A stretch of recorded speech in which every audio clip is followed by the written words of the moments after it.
ಶಿಕ್ಷಕ ಇದ್ದಾರೆ, ಗೋಪಾಲಣ್ಣ ಇದ್ದಾರೆ, ದಿನೇಶ್ ಅಣ್ಣ ಇದ್ದಾರೆ, ಮುಖ್ಯವಾಗಿ ಇಲ್ಲಿ ರಾಜ್ಕುಮಾರ್ ಅಣ್ಣ ಇದ್ದಾರೆ. ಹಾಗೆ ಇಲ್ಲಿ ವೇದಿಕೆ ಮೇಲೆ ಉಪಸ್ಥಿತಿರುವಂಥ ಎಲ್ಲ ಗಣ್ಯರಿಗೆ ಎಲ್ರಿಗೂ ಕೂಡ ಇಲ್ಲಿ ನೆರೆದಿರುವಂಥ ಎಲ್ಲ ಪುಟಾಣಿ ಮಕ್ಕಳಿಗೆ ಹಾಗೆ ಹಿರಿಯರಿಗೆ ಎಲ್ಲರಿಗೂ ಕೂಡ ನಮಸ್ಕರಿಸುತ್ತಾ, ಮೊದಲನೇದಾಗಿ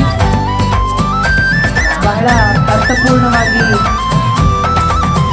ಜೀವನವನ್ನ ಸಾಧಿಸ್ತಾ ಇರುವಂತಹ ಅವರ ಶಕ್ತಿ ಮೀರಿ ಸಮಾಜದಲ್ಲಿ ಸೇವೆಯನ್ನ ಸಲ್ಲಿಸ್ತಾ ಯಶಸ್ವಿ ಮುಂದಿನ ವರ್ಷಕ್ಕೆ ಕಾಲಿಟ್ಟಿರುವಂಥ ನಮ್ಮ ಲಗ್ಗೆರೆ ನಾರಾಯಣ ಸೋಮಣ್ಣನವರಿಗೆ, ಅವರ ಶ್ರೀಮತಿಯವರಿಗೆ ನಾನು ಮೊದಲನೇದಾಗಿ ಅಭಿನಂದನೆಗಳನ್ನು ಸಲ್ಲಿಸಲಿಕ್ಕೆ ಬಯಸ್ತಾ ಇದ್ದೀನಿ. ಹಾಗೆ ನಾರಾಯಣ ಸೋಮಣ್ಣನವರಿಗೆ ಹುಟ್ಟುಹಬ್ಬದ ಶುಭಾಶಯಗಳನ್ನು ಎಲ್ಲರ ಮೂಲಕ ಕೋರ್ಲಿಕ್ಕೆ ಬಯಸ್ತಾ, ಆ ಭಗವಂತ ಅವರಿಗೆ ಆರೋಗ್ಯ, ಐಶ್ವರ್ಯ, ಸುಖ, ಶಾಂತಿ, ನೆಮ್ಮದಿಯ ಬದುಕನ್ನು ಕರುಣಿಸಲಿ ಅಂತ ನಾನಾದರೂ ಕೇಳ್ಕೊಳ್ತಾ,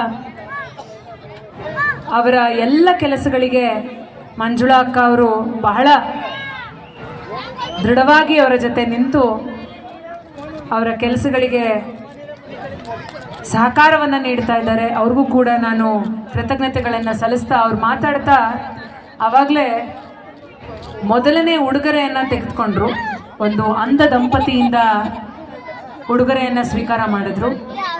ಅವ್ರು ಹೇಳ್ತಾ ಇದ್ರು, ಅಣ್ಣ ಅವರಿಗೆ ಮದುವೆ ಮಾಡಿಸಿ ಆ ಮಕ್ಕಳು ಆದಮೇಲೆ ಆ ಮಕ್ಕಳಿಗೂ ಕೂಡ ಬಹಳ ಅತ್ಯುತ್ತಮ ಶಾಲೆಯಲ್ಲಿ ವಿದ್ಯಾಭ್ಯಾಸವನ್ನು ಮಾಡಿಸ್ತಾ ಇದ್ದೀನಿ, ನನಗೆ ಅದಕ್ಕಿಂತ ನೆಮ್ಮದಿ ಇನ್ಯಾವುದೂ ಇಲ್ಲ ಅಂತ ಹೇಳಿ ಅಷ್ಟು ದೊಡ್ಡ ಗುಣ ಇರುವಂಥ ನಾರಾಯಣ ಸಾಮಣ್ಣನವ್ರಿಗೆ ನಾನು ಎಷ್ಟು ಅಭಿನಂದನೆ ಸಲ್ಲಿಸಿದ್ರು ಸಾಲೋದಿಲ್ಲ. ಎಲ್ಲರ ಹತ್ರನೂ ಐಶ್ವರ್ಯ ಇರುತ್ತೆ, ಎಲ್ಲರ ಹತ್ರನೂ ಹಣ ಇರುತ್ತೆ, ಬಹಳ ಕಮ್ಮಿ ಜನಗಳಿಗೆ ಒಳ್ಳೆ ಮನಸ್ಸು, ಒಳ್ಳೆ ಹೃದಯ ಇರುತ್ತೆ.